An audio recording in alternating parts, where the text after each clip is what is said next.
नमस्कार बच्चों, जय श्री कृष्णा। स्वागत है आपका 7th साइंस क्लास में। बच्चों, हम 18 लेसन पढ़ रहे थे अपशिष्ट जल की कहानी। बच्चों, कल इस लेसन के अंदर हमने जल के बारे में पढ़ा था, अपशिष्ट जल के बारे में पढ़ा था और वाहित मल के बारे में पढ़ा था। वाहित मल का उपचार किस प्रकार से किया जाता है उसके बारे में हमने पढ़ा था। और हम पढ़ रहे थे कि अपशिष्ट जल उपचार संयंत्र के बारे में हम पढ़ रहे थे, तो उसी को आज हम कंटिन्यू करेंगे कि अपशिष्ट जल उपचार संयंत्र किस प्रकार से कार्य करता है और किस प्रकार से अपशिष्ट जल का शुद्धिकरण होता है। तो उसी के बारे में आज हम पढ़ने जा रहे हैं। तो चलते हैं बच्चों हम टेक्स्ट बुक की ओर। हाँ, तो बच्चों आज हम पढ़ने जा रहे हैं अपशिष्ट जल उपचार संयंत्र। अपशिष्ट जल का किस प्रकार से शुद्धिकरण किया जाता है, किस प्रकार का ये उपकरण होता है, अपशिष्ट जल को किन किन उपकरणों से होकर गुजारा जाता है और उससे शुद्ध किया जाता है, किस प्रकार से किया जाता है उसके बारे में हम अध्ययन कर रहे हैं। तो बच्चों, सबसे पहले जो अपशिष्ट जल उपचार संयंत्र होता है, इसके अंदर हम ये कह सकते हैं कि ये भौतिक, रासायनिक और जैविक प्रक्रम इसमें सम्मिलित होते हैं, क्योंकि जल को संदूषित करने वाले विभिन्न प्रकार के भौतिक पदार्थ, रासायनिक पदार्थ और जैविक द्रव्य ही होते हैं, यही पदार्थ होते हैं। और इन पदार्थों को अलग करने के लिए ही अपशिष्ट जल उपचार संयंत्र जो है, इसके अंदर भौतिक, रासायनिक और जैविक प्रक्रम जो है वो सम्मिलित किए गए हैं। ठीक है, तो चलते हैं। सबसे पहले यदि हम देखें तो सबसे पहले अपशिष्ट जल को एक ऊर्ध्वाधर लगी छड़ों से बने हुए शलाका छन्नों से होकर, यानी कि एक बार स्क्रीन होती है, इससे इसको गुजारा जाता है। हमारा अपशिष्ट जल है, इस अपशिष्ट जल को हम क्या करते हैं कि ऊर्ध्वाधर यानी कि वर्टिकल लगी हुई जो छड़ें होती है उनसे बना हुआ एक शलाका छन्ने होते हैं और उनसे होकर इनको जल को गुजारा जाता है। तो ये जो अपशिष्ट जल होता है, इसके अंदर जो भी बड़े बड़े कपड़े होते हैं, पॉलीथीन्स होती है, कोई डिब्बे होते हैं, कोई डंडियाँ होती है, कोई प्लास्टिक के पैकेट होते हैं, कोई नैपकिन्स होते हैं, है ना, और कोई पैड्स होते हैं। ये जो कपड़े होते हैं, गंदे और बड़े जो कपड़े होते हैं, बड़े जो पदार्थ होते हैं, वो इन शलाका छन्नों से टकरा करके और वहीं रह जाते हैं और पानी जो होता है वो आगे की ओर बढ़ जाता है।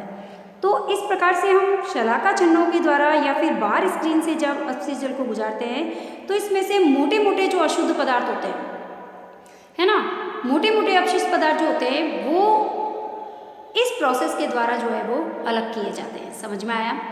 तो सबसे पहले जो अपशिष्ट जल होता है उसको शलाका छन्नों से होकर गुजारा जाता है, जिससे कि अपशिष्ट जल के अंदर जितने भी बड़े बड़े कपड़े हैं, नैपकिन है, डंडियाँ हैं, टुकड़े हैं, प्लास्टिक के पैकेट्स हैं, है ना, डिब्बे हैं, नैपकिन है, वो सब बड़े बड़े टुकड़े इन शलाका छन्नों में अटक करके रह जाते हैं और बाकी अपशिष्ट जल जो होता है वो आगे की ओर बढ़ जाता है। तो इस प्रकार ये बड़ी बड़ी अशुद्धियाँ अलग रह जाती है ना। अब चलते हैं आगे, देखते हैं कि ये शलाका छन्ने कैसे होते हैं। अब देखिए बच्चों, ये हमारे शलाका छन्ने, ये इस तरीके के होते हैं। देखो, लंबे वर्टिकल लगे हुए हैं, वर्टिकल बड़ी बड़ी जो है वो छड़ें लगी हुई है। देख लो आप, इसको हम बार स्क्रीन भी बोलते हैं। अब यहाँ से इस जल को ऐसे फोर्स के साथ इसमें से गुजारा जाता है। तो जब इसको फोर्स से होकर यहाँ से गुजारा जाता है, तो ये जो लंबी लंबी जो छड़ें लगी हुई है लोहे की, इसमें से बड़े बड़े कपड़े हैं, पैकेट्स हैं, नैपकिन्स हैं, वो सब अटक कर रह जाते हैं और पानी जो होता है आगे की ओर बढ़ जाता है। समझ में आया? तो इस तरीके से हम शलाका छन्नों की सहायता से बड़ी बड़ी अशुद्धियों को अलग करते हैं अपशिष्ट जल से। अब देखिए बच्चों, सेकंड प्रोसेस में हम क्या करते हैं, उसके बाद जो अपशिष्ट जल आया, अब जो वाहित अपशिष्ट जल है उसको हम क्या करते हैं, ग्रीट और बालू अलग करने की एक टंकी होती है, उस टंकी के अंदर इसको ले जाया जाता है। तो इस टंकी में अपशिष्ट जल को कम प्रवाह के साथ छोड़ा जाता है ना, कम फोर्स के साथ छोड़ते हैं। बहुत ही कम प्रेशर के साथ जब इसको छोड़ा जाता है तो पानी तो ऊपर से चला जाता है और मिट्टी और ग्रेट और बालू जो होती है वो नीचे धीरे धीरे जमती जाती है। समझ में आया? पैंदे में बैठ जाती है। तो इस प्रकार से फिर से अपशिष्ट जल चला जाता है, इसमें से मिट्टी, बालू, ग्रीट ये सब अलग हो जाती है। इस तरीके से देखते हैं चित्र के अंदर किस तरीके से होता है।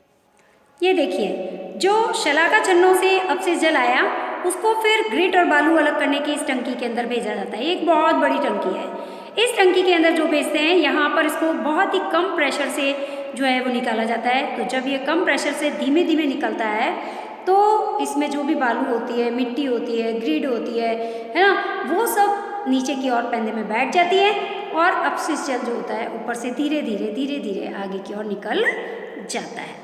तो यहाँ पर जो है ये जो हमारी टंकी है, इस टंकी के अंदर ग्रीट, बालू, मिट्टी, छोटे छोटे कंकर, ये सब इसमें अलग हो जाते हैं। अपशिष्ट जल में से। आया समझ में? अब चलते हैं आगे। अब देखिए बच्चों, ग्रिड और बालू को अलग करने के बाद जो अपशिष्ट जल आता है उस जल को हम क्या करते हैं, एक बड़ी टंकी में ले जाते हैं। अब ये टंकी जो होती है, इसका जो पैंदा होता है मध्य भाग की ओर ढलान वाला होता है। कैसा होता है? मध्य भाग में कैसा होता है? ढलान वाला होता है। और जल को इस टंकी में कई घंटों तक रख दिया जाता है। अब इस बड़ी टंकी के अंदर जिसका पैंदा मध्य भाग में ढलान वाला है, उसके अंदर इस अपशिष्ट जल को कई घंटों तक छोड़ दिया जाता है, रख दिया जाता है। तो अब इसमें क्या होता है कि ये जो टंकी होती है इसके अंदर मल है, ठोस पदार्थ है ना, वो जो होते हैं इसकी तली के मध्य भाग में बैठ जाते हैं, है ना। बीच वाला भाग कैसा होता है? ढलान वाला होता है, जिससे कि जितने भी ठोस पदार्थ होते हैं वो मध्य भाग में रह जाते हैं, है ना।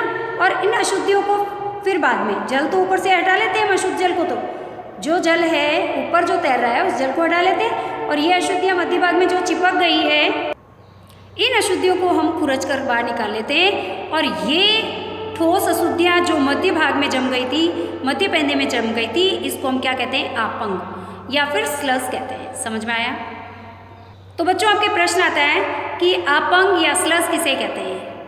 तो अपशिष्ट जल को जब एक ढलवा टंकी के अंदर जब भेजा जाता है तो ये टंकी मध्य भाग में ढलान लिए होती है, और इस टंकी के अंदर जब कुछ घंटों के लिए जल को रख दिया जाता है तो इसमें जो भी ठोस पदार्थ होते हैं वो ढलान वाले भाग में जम जाते हैं, और बाकी अशुद्ध जल को वहाँ से निकाल लिया जाता है। और ये जो ठोस पदार्थ होते हैं इनको खुरच कर बाद में निकाला जाता है। इस ठोस पदार्थ को हम क्या कहते हैं? स्लस या फिर आपंग कहते हैं। आ गया समझ में? अब देखो, इसके बाद ये जो जल यहाँ से जाता है, इस ढलवा टंकी से होकर जो अशुद्ध जल गया, इस जल में भी अभी बहुत सारी अशुद्धियाँ होती हैं। इसमें तेल है, ग्रीस है, जल में तैरने वाली कई प्रकार की अशुद्धियाँ होती हैं। तो इनको हटाने के लिए फिर इस जल को कहाँ भेजते हैं? स्कीमर में भेजा जाता है, और फिर वहाँ पर ये जल साफ होता है, और इस जल को निर्मलीकृत जल कहते हैं। समझ में आया? अब चलते हैं, चित्र देखते हैं किस तरीके की ढलवा टंकी होती है। हाँ तो बच्चों ये देखिए, ढलवा टंकी का चित्र तो आपके इसमें नहीं है, लेकिन स्कीमर का चित्र है इसके अंदर। तो देखो, जो ढलवा टंकी से जो अशुद्ध जल आता है उस जल को स्कीमर में भेजते हैं। तो इसके अंदर जो भी, ये देखो ये स्कीमर है, इस स्कीमर में से होकर इसको जब भेजा जाता है तो इसके अंदर जो भी तेलीय पदार्थ है, ग्रीस है, जो चिकनाई युक्त अशुद्धियाँ इसके अंदर रहती है, जो ऊपर तैरती रहती है, उनको इस सिस्टम के अंदर अलग कर लिया जाता है स्कीमर के अंदर, और अलग करके फिर यहाँ से साफ जल को निर्मलीकृत करके और फिर आगे की ओर भेजा जाता है ना। और यहाँ से शुद्ध होने वाला जो जल है वो निर्मलीकृत जल भी कहलाता है। समझ में आया? अपमात्रित का मतलब होता है स्कीमर, ठीक है। अब देखिए, जो आपका आपंक है उसको तो एक पृथक टंकी के अंदर स्थानांतरित कर दिया जाता है, और फिर यहाँ क्या किया जाता है कि कुछ अवायवीय जो जीवाणु होते हैं उनके द्वारा इसका अपघटन कराया जाता है, और इस प्रक्रम में उत्पन्न होने वाली जो बायोगैस होती है इसका ईंधन के रूप में हम उपयोग करते हैं। समझ में आ गया? तो आपंक का उपयोग कहाँ होता है, इसका प्रश्न बनता है ना, कि आपंक का हम कहाँ उपयोग करते हैं? जो खुरच कर हमने स्लस निकाला था, जो आपंक निकाला था, इसका उपयोग हम बायोगैस बनाने में करते हैं। समझ में आ गया कि इस आपंक से, इस स्लस से बायोगैस बनती है, जिसका उपयोग हम ईंधन के रूप में करते हैं। आ गया समझ में? और विद्युत उत्पादन में भी इसका उपयोग किया जाता है। तो स्लस के दो उपयोग हो गए, एक तो ईंधन के रूप में और दूसरा विद्युत उत्पादन के लिए इसका उपयोग होता है। अब देखिए, ये जो निर्मलीकृत जल होता है इसको फिर पंप के द्वारा वायु, फिर इस जल के अंदर पंप के द्वारा वायु भेजते हैं, है ना। यहाँ से जो जल शुद्ध हुआ, स्कीमर से जो जल आता है शुद्ध जल, पूरा शुद्ध तो नहीं होता है, लेकिन फिर भी जो निर्मलीकृत जल आता है इसके अंदर फिर हम क्या करते हैं? वायु भेजते हैं, और वायु भेजने के कारण उसमें जो वायवीय जीवाणु होते हैं, वायवीय जीवाणु की वृद्धि हो जाती है, और ये जीवाणु क्या करते हैं कि इस जल के अंदर जितने भी अपशिष्ट पदार्थ होते हैं, या खाद्य अपशिष्ट होते हैं, या साबुन होता है, या कोई भी अवांछित पदार्थ होते हैं, उनका ये उपभोग कर लेते हैं जीवाणु, है ना, उनको अपने पोषण के रूप में ले लेते हैं, है ना। और फिर उसके बाद उस जल को और शुद्ध कर दिया जाता है इन जीवाणुओं के द्वारा।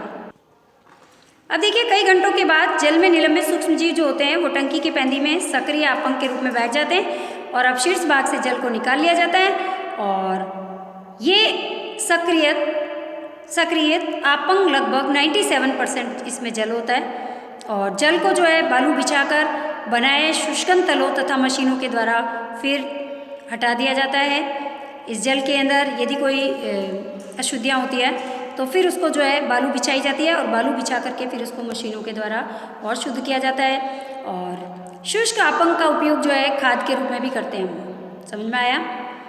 खाद के रूप में उपयोग होता है और इसमें कार्बनिक पदार्थ भी होते हैं, पोषक तत्व भी जो होते हैं वो पुनः इससे मिट्टी को मिल जाते हैं, मृदा को वापस मिल जाते हैं। तो आपंग के 3 उपयोग हो गए। एक तो उपयोग इसका कहाँ किया जाता है? ईंधन के रूप में, दूसरा विद्युत उत्पादन में और तीसरा खाद के रूप में इसका उपयोग करते हैं। बहुत ही इंपॉर्टेंट है, ये प्रश्न बनता है बच्चों। अब देखिए बच्चों, जो उपचारित जल होता है, यहाँ से वायु द्वारा सूक्ष्म जीवों को भेजा, फिर सूक्ष्म जीवों ने जो है इसमें पाए जाने वाले अपशिष्ट पदार्थों का अपघटन किया और जल को शुद्ध किया। फिर इसके अंदर जो उपचारित जो जल था, इसमें अभी भी अल्प मात्रा में कुछ कार्बनिक पदार्थ और निलंबित तत्व होते हैं। फिर इसे समुद्र, नदी अथवा भूमि में विसर्जित किया जाता है शुद्ध करके। समझ में आया? अब इतना 90% जो है, ये 97% ये शुद्ध हो जाता है और अब इसको जो है नदियों में, तालाबों में या समुद्रों में विसर्जित कर दिया जाता है और प्राकृतिक प्रक्रम इसे और भी अधिक स्वच्छ कर देते हैं। जब ये नदियों तालाबों में जाता है तो वहाँ और शुद्ध हो जाता है। कभी कभी जल को वितरण तंत्र में निर्मुक्त करने से पहले ही उसमें क्लोरीन या ओजोन जैसे पदार्थ भी मिला दिए जाते हैं।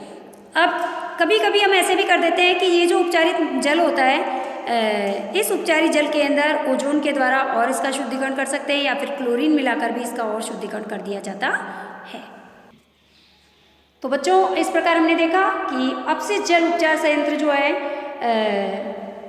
4 प्रोसेस के द्वारा इसके अंदर किस प्रकार से अपशिष्ट जल का जो है शुद्धिकरण किया जाता है ना?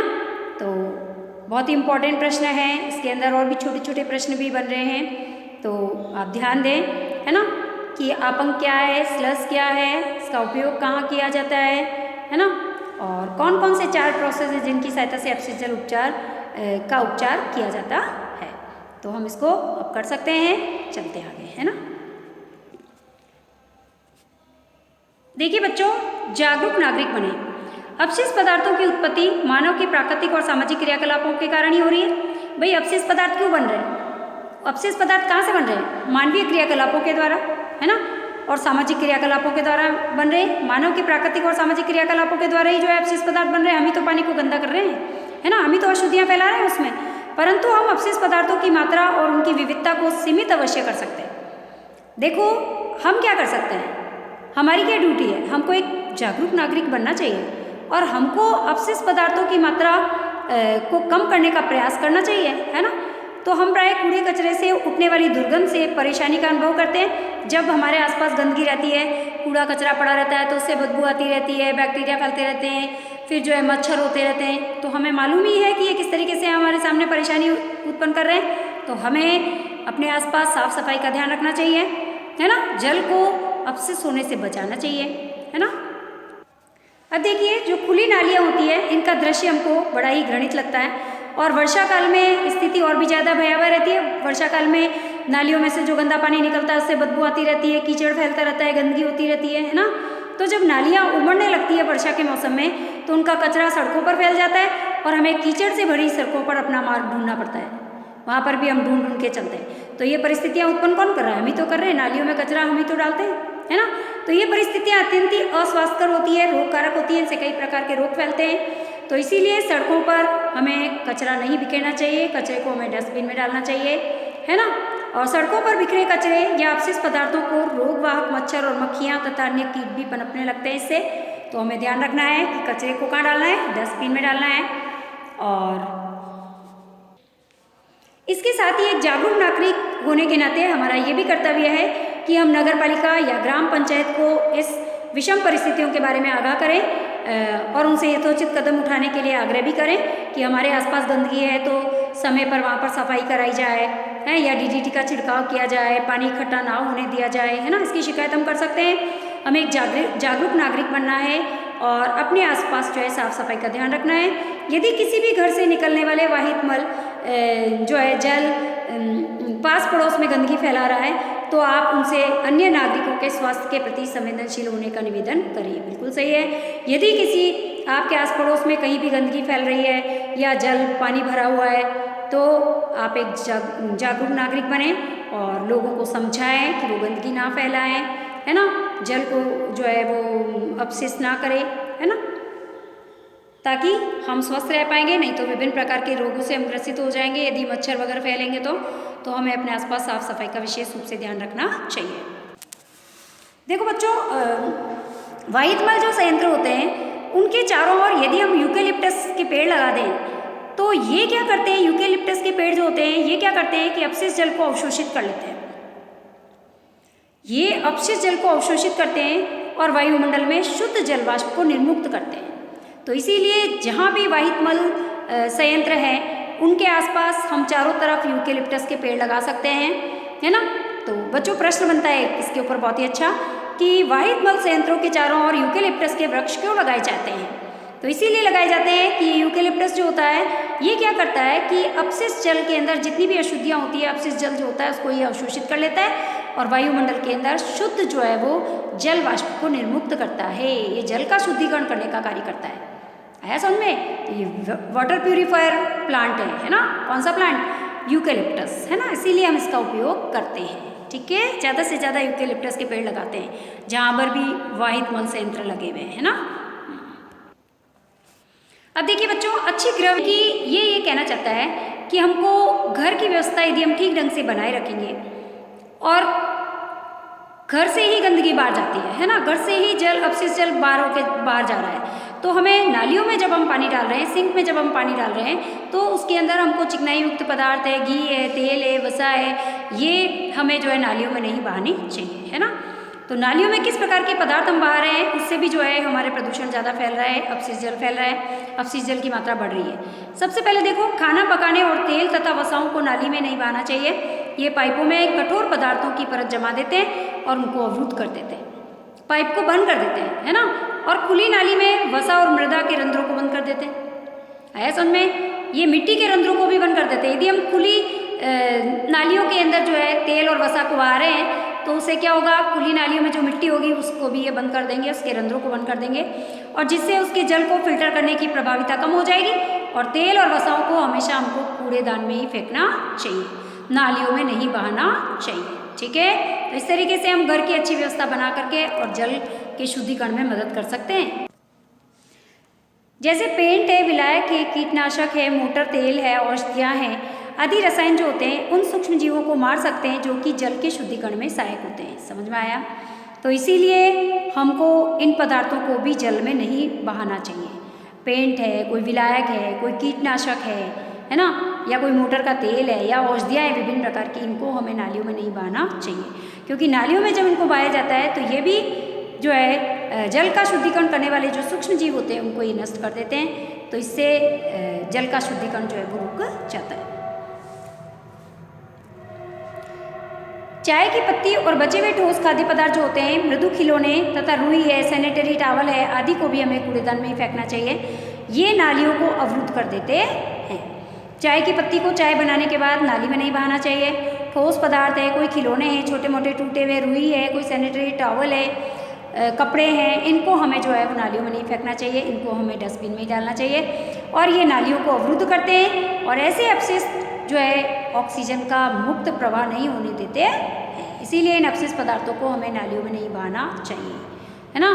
तो यदि हम घर से ही शुरुआत होगी इसकी कि हम जल का शुद्धिकरण किस प्रकार से करें, यदि प्रत्येक घर के अंदर इन सभी चीज़ों का विशेष रूप से ध्यान रखा जाएगा कि कचरे को हमें डस्टबिन में डालना है, नालियों में नहीं बहाना है, तो ऑटोमेटिक ही जो है जल का शुद्धिकरण होगा।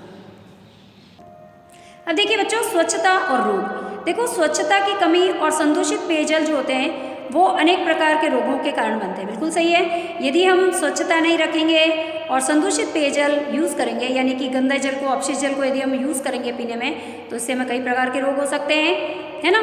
अब चलते हैं, जैसे हमारी जनसंख्या का एक बहुत बड़ा भाग आज भी जो है मल व्यवन व्यवस्था की सुविधाओं से वंचित है, यानी कि आज भी जो है हमारे यहाँ पर शौचालय की कमी हो रही है, कमी है। और ऐसे में व्यक्ति जो है मल विसर्जन के लिए कहाँ जाए? तो हमारी जनसंख्या का एक बहुत बड़ा भाग खुले स्थानों पर, नदी के किनारे या फिर रेल की पटरियों पर या फिर खेतों में या अनेक बार सीधे जल स्रोतों के पास ही मल को त्याग देते हैं, है ना। तो मल जो है वो स्वास्थ्य संकट का एक बहुत बड़ा कारक है और इससे जल और मृदा का प्रदूषण होता है। जल और मृदा दोनों ही प्रदूषित होती है।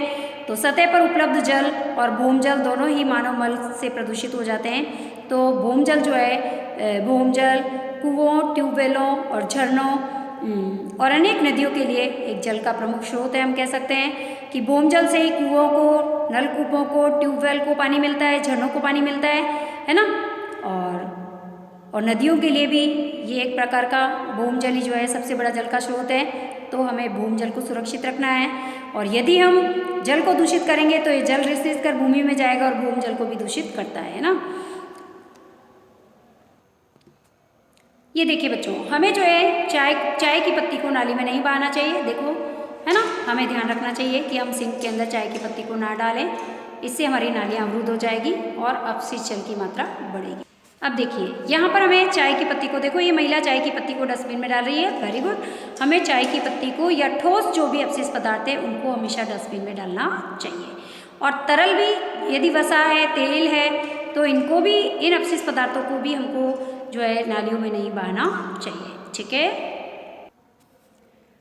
अब देखिए बच्चों, वाहित मल निपटान की वैकल्पिक व्यवस्था क्या होती है। स्वच्छता की स्थिति सुधारने के लिए कम लागत के यथा स्थान वाहित मल निपटान तंत्रों को बढ़ावा दिया जाना चाहिए और दिया जा रहा है। और इसके कुछ उदाहरण जैसे सेप्टिक टैंक बनाए जा रहे हैं, रासायनिक शौचालय बनाए जा रहे हैं। अभी देखा है मोदी जी ने, हमारे प्रधानमंत्री श्रीमान नरेंद्र मोदी जी जो है उन्होंने सभी घरों के अंदर शौचालय भी बनवाए हैं और रासायनिक शौचालय भी सभी जगह पर उपलब्ध करवाए हैं सार्वजनिक स्थलों पर, और सेप्टिक टैंक भी बनवाए हैं, कंपोस्टिंग पिट भी तैयार करवाए हैं, है ना। तो इनका उपयोग जब होगा तो ऑटोमेटिक ही जो है कचरा जो है हम इन्हीं के, हमारा जो है अपशिष्ट पदार्थों का जो है निष्कासन अच्छे से हो पाएगा और जल प्रदूषण से हम बच पाएंगे, दूषित जल से हम बच पाएंगे।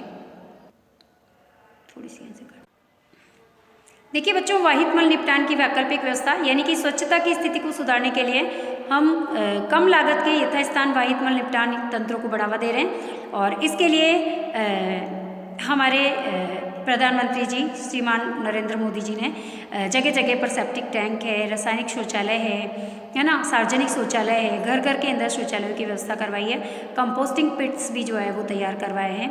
और सेप्टिक टैंक जो है उन स्थानों के लिए उपयुक्त होते हैं जहाँ पर मल वहन की व्यवस्था नहीं होती है ना, वहाँ इनको यूज़ किया जाता है। जैसे हॉस्पिटल्स है, अलग थलग बने भवन है, वहाँ पर इनका हम यूज़ कर सकते हैं। तो इस प्रकार से हम वाहित मल निपटान की वैकल्पिक व्यवस्था भी कर सकते हैं। कुछ संगठन है जैसे मानव अपशिष्ट के स्वच्छतापूर्वक निपटान की तकनीकी सुविधाएं प्रदान करते हैं और इन शौचालयों में अपमार्जन की आवश्यकता नहीं होती और शौचालय से मल बंद नालियों से होता हुआ बायोगैस संयंत्र में चला जाता है समझ में कि शौचालय से जो भी मल होता है जल अलग शुद्ध हो जाता है, मल जो होता है वो नालियों से होता हुआ बायोगैस संयंत्र में जाता है और बायोगैस से फिर ऊर्जा बनाई जाती है। इस ऊर्जा का उपयोग विद्युत उत्पादन में भी किया जाता है और ईंधन के रूप में भी किया जाता है। तो हम अपशिष्ट मल का उपयोग यहाँ कर सकते हैं इस तरीके से, है ना। अब देखिए बच्चों, सार्वजनिक स्थलों की स्वच्छता। हमारे देश में समय समय पर मेलों का आयोजन होता रहता है और बड़ी संख्या में लोग जो है इसमें भाग भी लेते हैं। और इसी प्रकार जैसे रेलवे स्टेशन है, बस स्टैंड है, एयरपोर्ट है, अस्पताल है आदि बहुत ही भीड़ वाले सार्वजनिक स्थल होते हैं और प्रतिदिन हजारों लोग यहाँ पर आते जाते रहते हैं और यहाँ पर विशाल मात्रा में अपशिष्ट पदार्थ भी बनते रहते हैं। तो इनका उचित निपटान करना बहुत आवश्यक होता है, अन्यथा विभिन्न प्रकार की बीमारियाँ फैल सकती है, महामारी फैल सकती है ना। और सरकार ने स्वच्छता के कुछ निश्चित मानक निर्धारित किए हैं, लेकिन दुर्भाग्य से इनको सख्ती से लागू नहीं किया जाता है। जैसे कि अभी हम देख रहे हैं कि हमारे यहाँ पर महामारी कोविड-19 फैली हुई है ना। और कोविड-19 के समय हमें भी जो है स्वच्छता का विशेष ध्यान रखना है, मास्क लगा कर रखना है हमें। जब तक हमारे पास वैक्सीन ना आ जाए तब तक मास्क ही हमारा वैक्सीन है और हमें अपने आसपास स्वच्छता बनाए रखनी है, अपने हाथों को स्वच्छ रखना है, अपने हाथों को जो है मुंह पर, नाक पर नहीं लगाना है ना। और हमें आपस में जो है सोशल डिस्टेंसिंग का पालन भी करना है ना। और हमें कचरे को कहाँ डालना है, डस्टबिन में डालना है। तो ये यदि हम अपने आसपास स्वच्छता बनाए रखेंगे तो ऑटोमेटिक ही जो है बीमारियां भी नहीं फैलेगी और महामारी से भी हमें जल्दी ही मुक्ति मिल जाएगी। तो हम सभी इसका भी विशेष ध्यान रखें। और सरकार ने स्वच्छता के कुछ निश्चित मानक निर्धारित किए हैं, लेकिन दुर्भाग्य से सख्ती से इनको लागू नहीं किया जाता। यानी कि सरकार तो हमें रोज़ कह रही है मास्क लगाइए, सोशल डिस्टेंसिंग रखिए, अपने हाथों को स्वच्छ रखिए, लेकिन हम जो है बहुत ही लापरवाह हैं और हम अपना भी ध्यान नहीं रख रहे हैं, जबकि सरकार हमें अपना ही ध्यान रखने के लिए प्रेरित कर रही है, मोटिवेट कर रही है। तो हमें अपने आप को समझना चाहिए और अपना ख्याल रखना चाहिए, अपने आप को स्वस्थ रखने के लिए हमें प्रयास करने चाहिए और अपने आसपास के एटमॉस्फेयर को भी क्लीन रखना चाहिए, आसपास गंदगी नहीं फैलने देनी चाहिए। इसके साथ साथ हम सभी सार्वजनिक स्थलों पर स्वच्छता बनाए रखने में भी योगदान कर सकते हैं और हमें जो है कूड़ा कचरा इधर उधर नहीं फेंकना चाहिए। यदि किसी स्थान पर कूड़ेदान नहीं है तो हमें अपना कचरा घर ले जाना चाहिए। यदि हमने रास्ते में बिस्किट खाया है, चॉकलेट खाया है और हमें लग रहा है कि यहाँ हम कचरा इसका रैपर नहीं हमें डालना है, तो हम उसे पॉकेट में रख लें और घर ले जाकर अपने डस्टबिन में डाल दें, है ना। तो अपनी आदत बनानी है, हमें अपने जीवन के अंदर कुछ अच्छी आदतों को विकसित करना है, जिससे कि ये अच्छी आदतें ही हमारे विकास में सहायक है और हमें अच्छा जीवन जीने की प्रेरणा भी देती है ना। तो हमें इनको अपने जीवन में अपनाना चाहिए और कचरे को कूड़ेदान में डालना चाहिए। निष्कर्ष में हम यही कह सकते हैं कि अपने पर्यावरण को स्वच्छ और स्वस्थ रखने में हम सभी को भूमिका निभानी है। ऐसा नहीं है कि सिर्फ एक ही व्यक्ति जो है स्वच्छता रखेगा या कुछ गिने चुने लोग ही स्वच्छता रखेंगे। प्रत्येक व्यक्ति का ये दायित्व है, प्रत्येक व्यक्ति का ये कर्तव्य है कि वो अपने पर्यावरण को स्वच्छ और स्वस्थ बनाए रखने में अपना महत्वपूर्ण योगदान दे, है ना। क्योंकि हम धरती माता के ही पुत्र हैं और यदि हम अपनी माँ को ही गंदा कर रहे हैं, अपनी धरती माँ पर गंदगी फैला रहे हैं, उन्हें तकलीफ दे रहे हैं, तो ये हमारे लिए ठीक नहीं है और हमें उनकी स्वच्छता का विशेष ध्यान रखना चाहिए। हमें अपने उत्तरदायित्व को समझना चाहिए, हमें अपने जीने के तौर तरीकों में अच्छी स्वच्छता की आदतों को अपनाना चाहिए और परिवर्तन के दूत के रूप में अपनी व्यक्तिगत पहल से ही बहुत अंतर आ जाएगा। यदि हम व्यक्तिगत रूप से पहल करेंगे इसमें, तो शायद दूसरे लोग भी हमें देखकर मोटिवेट होंगे और वह भी अपने जीवन में अच्छी आदतों को अपनाएंगे और अपने आसपास के एटमॉस्फेयर को साफ सुथरा रख पाएंगे और दूसरों को अपने दृढ़ संकल्प, अपने विचारों और आशावादिता से प्रभावित करेंगे आप भी। और यदि सभी व्यक्ति एक साथ मिलकर के कार्य करें तो बहुत कुछ हम कर सकते हैं। सामूहिक कार्य में अत्यधिक शक्ति होती है, यानी कि संगठन में ही शक्ति है। यदि हम सब मिलकर ठान लें कि हमें अपने आसपास जो है साफ सफाई रखनी है, स्वच्छता बनाए रखनी है, तो हम बहुत ही जल्दी जो है कोरोना पर विजय प्राप्त कर सकते हैं। लेकिन हम सभी जो है नहीं मान रहे इस बात को, हम बहुत ही लापरवाह होते जा रहे हैं, इसीलिए हम इसे बहुत ईजी ले रहे हैं, इसीलिए ये शायद इतना फैलता जा रहा है कोविड-19। यदि प्रत्येक व्यक्ति जो है ये सोच ले कि हमें जो है मास्क लगाना है, सोशल डिस्टेंसिंग रखनी है, स्वच्छता बनाए रखनी है, अपने आसपास अपने शरीर की व्यक्तिगत स्वच्छता बनाए रखनी है, तो शायद ये कोरोना कभी कहीं चला जाए। तो हम सभी मिलकर प्रण करें कि हम सभी अपने आसपास और अपनी व्यक्तिगत स्वच्छता का विशेष ख्याल रखेंगे। तो अपशिष्ट जल उपचार संयंत्र के बारे में पढ़ा और एक देश के नागरिक होने के नाते हमारे क्या क्या कर्तव्य है और हमें किस प्रकार से जो है अपशिष्ट पदार्थों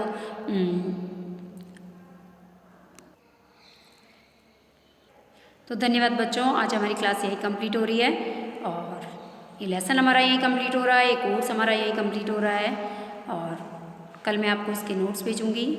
धन्यवाद। जय श्री कृष्ण।